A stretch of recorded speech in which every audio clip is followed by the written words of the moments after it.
Hello and welcome back once again. Today I am making fish stew, and here I have my fish which I've already washed, cleaned everything off camera, and now I'm just cutting the fish into the sizes that I want, and I'm going to give it another wash before seasoning it. So here I'm just seasoning with some salt. Here I have some fish seasoning. You can use any seasoning that you want to use. And here I have blended ginger, onion, garlic, and black pepper, which I blended together. And now I'm just going to leave it in the sieve and let the excess water drain out. And then I'll go ahead to slice my cabbage as the fish is being drained. And then after that, I have other ingredient I'm going to be blending, which is some spring onions, some green pepper, yellow bell pepper, some fresh onion, one scotch bonnet, and then half of sweet pepper. So I'm going to be blending all of this together. Please do feel free to use any ingredient that you want to use. So after that, I went ahead and sliced half of onion, and now I'm frying the fish.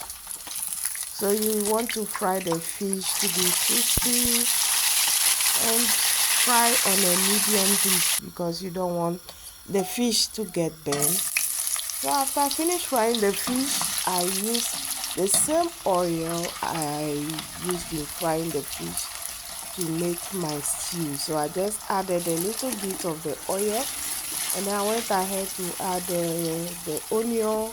I fried the onion and then added some tomato paste and then my blended ingredient. And then after that, I stirred it and then added some of my blended garlic, ginger, and onion. I allowed the tomatoes to cook for about 20 minutes before adding my cabbage. So I'm doing cabbage stew,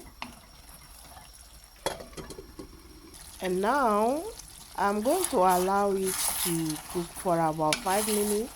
After that, I went ahead to add my seasoning stock and then tested for salt. I added salt, and now I added some curry powder, and I mix all together and allow it to cook once again for about 5 to 7 minutes before adding in my fish, because I don't want the cabbage to overcooked. I want the cabbage to be crunchy. And now mixed all together, and now the stew is ready. So I'm going to be having my stew with some yam and plantain. You can also have the stew with rice or any other thing you want to use to eat it. So here I'm just slicing the yam to make it a little bit easier for me to peel. So I went ahead and peeled the yam, and then also peel my plantain, and then I'm going to be slicing it or cutting it into the sizes that I want. This yam is a bit dry, so I cut it into smaller pieces so it can cook easily and also to be soft. I have the water on fire boiling already, and I just went ahead and adding the yam and the plantain, and then I'm just adding the salt, and all is ready, and I'm going to be served. So you can see the yam is well cooked, the plantain is cooked, and then I served with the stew and added some egg and ready to eat. If today is your first time of coming across the channel, you are highly welcome. Thank you very much For all my subscribers, thank you all for always being there for me. Please do not forget to subscribe if you are new here. Share my videos, like, comment.